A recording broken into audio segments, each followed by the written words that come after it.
Et oui, il est 11h53 et c'est l'heure du sport dans Infomag le journal. C'est parti, ouais!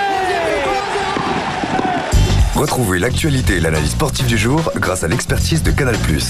Toutes les infos, tous les résultats, avec Canal+, soyez au cœur du sport. Et nous ouvrons cette page sport en parlant rugby avec cet événement, une première organisée du 24 août au 1er septembre. Il s'agit évidemment de l'Ercalin Classic Rugby Cup. Nous allons parler avec deux personnes qui nous ont rejoints dans ce studio, Willy Taofifénois et Jocelino Souta. Bonjour à tous les deux. Bonjour. Merci d'avoir accepté cette invitation. Jocelino, on vous retrouve dans un instant puisque vous avez été désigné ambassadeur pour cette première édition qui est co-organisée, Willy Taofifénois, par votre académie de rugby que vous avez montée avec Alain Paco, dont vous allez nous donner des nouvelles. Et puis Orient Sport, un mot peut-être sur cette compétition. Qu'est-ce que c'est exactement ? C'est les sélections nationales des plus de 30 ans qui vont jouer ? On peut dire ça comme ça ? C'est pas tout à fait ça, c'est les sélections nationales des plus de 33 ans. 33 ans, voilà, j'avais oublié 3 ans, oui. C'est tous la France classique, Australie classique, All Black classique et les Fidji classiques. Ce qui veut dire qu'il y aura sur le terrain des grands noms du rugby des dernières années, en quelque sorte ? Tout à fait, c'est les anciennes stars qui ont récemment arrêté leur carrière. Et on a trouvé intéressant de les faire venir ici sur le territoire pour la promotion du rugby sur le territoire et aussi pour le lancement de l'académie. Je pense que c'est un très bon coup de projecteur pour la suite. Voilà, alors parmi les grands noms qui sont attendus, il y en a beaucoup. On va en citer quelques-uns. Il y a Aurélien Rougerie, évidemment, qui a mis un terme à sa carrière sportive à la dernière saison. Il y a aussi les anciens All Blacks, Ali Williams ou Mills Mouliana. Il y a aussi des joueurs, Tony Marsh, par exemple, l'Australien. Bref, un super beau plateau. Ils ont répondu tout de suite à votre invitation, Willy Taofifénois ? Oui, tout à fait. Ils ont lu le projet qu'on a présenté en France et j'ai trouvé intéressant de participer à ce lancement et voilà. Et en plus, c'est des joueurs qu'on a côtoyés il n'y a pas longtemps et voilà. Pour découvrir la Calédonie, ils ont accepté de venir se promener un peu. Ils ont raison. Alors, Jocelino Souta, vous avez accepté d'être ambassadeur de cette première édition. Pourquoi ? Vous allez jouer ? Vous n'allez pas jouer ? Vous avez plus de 33 ans, Jocelino ? Oui. D'abord, bonjour à tous. C'est vrai que j'ai immédiatement accepté. Mais après, c'est dans la logique que j'accepte ce rôle. Merci de me l'avoir proposé. Après, voilà, c'est bien pour nous, c'est bien pour les jeunes qui nous suivent, notamment pour le rugby. Et en même temps, pour l'académie qui va se monter, pour pouvoir les aider, c'est une bonne chose. Alors, Jocelino, on vous a encore vu sur les terrains avec Toulon, notamment la saison dernière. Là, vous avez mis un terme à cette carrière professionnelle. Qu'est-ce que vous devenez ? Malheureusement, la carrière s'est terminée sur une blessure. Donc là, je suis en phase de récupération. Donc, tout se passe bien. Donc pour l'instant, je vais me prendre du temps pour me soigner. Voilà. Et revenir voir un peu la famille ? Et aussi, je profite de ce moment pour voir un peu la famille aussi. C'est important de promouvoir le rugby en Calédonie. On sait que c'est un réservoir de joueurs très important, qu'il y a une culture rugbystique qui est en train de se mettre en place. Et c'est important pour vous d'accompagner le développement du rugby calédonien aussi ? Oui, je pense que c'est primordial pour nous qui sommes partis il y a longtemps. Donc, moi, je suis suivi derrière, mais Willy, il a été avant moi. Donc, c'est très bien pour le rugby calédonien parce qu'il y a de bons jeunes et pour la suite, notamment par rapport à l'académie qui va se monter pour pouvoir les lancer.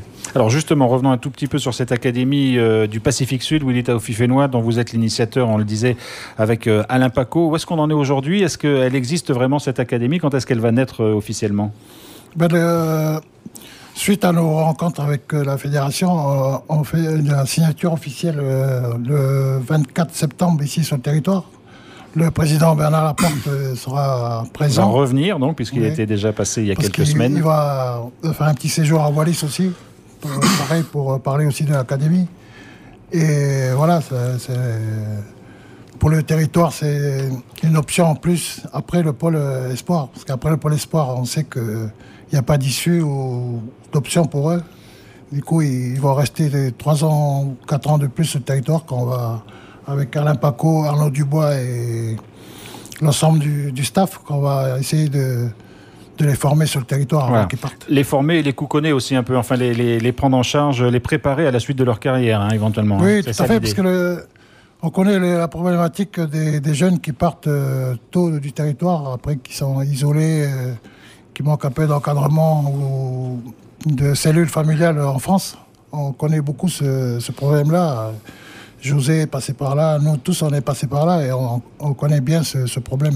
Ouais, Jocelino Souta, voilà, vous auriez aimé bénéficier d'une structure comme l'académie si ça avait été possible à votre époque ? Oui, tout à fait. Parce que je suis parti à l'âge de 18 ans. Donc je suis arrivé et j'ai connu un peu la difficulté de s'imposer là-bas. Donc de se préparer physiquement déjà. Et puis le manque des proches aussi, hein, voilà, on est quand même éloigné de sa famille. Donc justement, c'est important de pouvoir les préparer avant de laisser partir. Alors Willy Taofifénois, revenons sur ce tournoi, donc cette Ercalin Classic Rugby Cup qui aura lieu du 24 août au 1er septembre, on le rappelle, au stade Numadélé. Concrètement, comment elle va se dérouler cette compétition ? Il y a 4 équipes engagées, c'est une sorte de championnat, tout le monde joue contre tout le monde, c'est une sorte de rugby championship à l'échelle calédonienne ? Oui, c'est un simple tournoi où voilà, chaque équipe doit se rencontrer et on a rajouté une équipe aussi de Nouvelle-Calédonie. Pour nous, c'est un honneur pour nous aussi de montrer nos jeunes aux yeux du public. C'est pour ça qu'on a invité le comité à nous préparer une sélection du territoire. Et voilà, pour le public, c'est important qu'ils soient présents sur le tournoi. Alors le public, justement, quand est-ce qu'il va pouvoir venir voir les matchs ? Est-ce que ce sera en soirée, dans la journée ? Est-ce qu'il y a un tarif pour l'ensemble de la compétition ? Comment ça peut se passer concrètement ? Le tarif, on a fait un tarif assez populaire, pas trop cher pour que tout le monde participe à cet événement. Voilà, le tournoi commence à partir de 18h avec plusieurs animations d'écoles de rugby du territoire. Ensuite, la présentation des équipes et le match à partir de 18h30. Et après, il y a des festivités à l'issue du match. Un match par soir, hein ?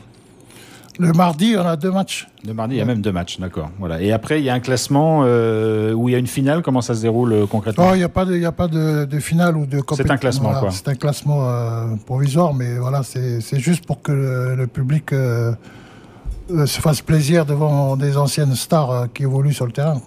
Jocelino Souta, c'est une belle opportunité pour l'équipe parce que vous allez me le confirmer, mais même à 30 ans, on a encore un bon niveau en rugby, hein, même quand on met un terme à sa carrière internationale. Oh, bien sûr.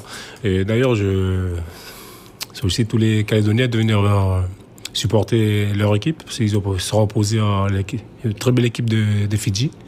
Il y a encore récemment des pensionnaires du top 14 qui viennent d'arrêter aussi leur carrière. Donc voilà, je leur demande de venir nombreux pour les supporter le 24 septembre. Eh bien, merci Jocelino Souta et Willy Taofifénois d'être passés dans nos studios. Vous vouliez rajouter un petit mot, Willy ? Oui, je peux profiter de l'occasion pour remercier Jocelino Souta pour sa présence. Il nous a fait l'honneur de venir nous supporter et nous accompagner dans le tournoi déjà. Et je pense qu'il est à fond avec nous parce qu'il connaît la problématique des jeunes dans ces événements et le projet qui va suivre.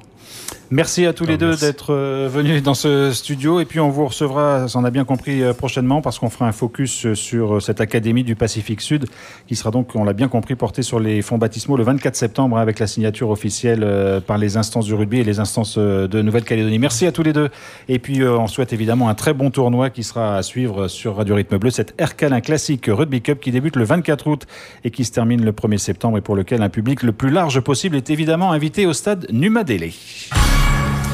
Allez, on poursuit cette page de sport avec Frédéric Joncheret et l'apprentissage se poursuit pour l'équipe calédonienne de garçons aux Océaniades de volleyball à la Reine du Sud. Hier, nos jeunes représentants se sont inclinés successivement face à la Nouvelle-Zélande et face à Wallis et Futuna sur le même score de 3-7-0. Quant aux calédoniennes de l'équipe 1, elles se sont imposées face aux Samoa 3-7-0.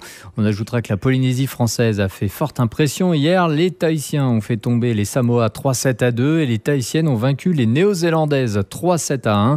Aujourd'hui, pour le compte de la 3e journée, nos Calédoniennes de l'équipe 2 affronteront justement Tahiti à 14h. Ce sera suivi chez les garçons de la rencontre entre l'équipe 2 calédonienne et Fidji à 18h et de la confrontation entre l'équipe 1 et les îles Cook à 20h. En football, Frédéric, le tirage au sort des quarts de finale de la Coupe de Calédonie a eu lieu hier soir au siège de la Fédération. Les 1er et 2 septembre, le Petit Poucé, le CA Saint-Louis sera opposé au Mont d'Or, Yengen Sport fera face à Tigasport, l'Ossi sera opposé opposé au SC Nejeu et Magenta affrontera Wachaele.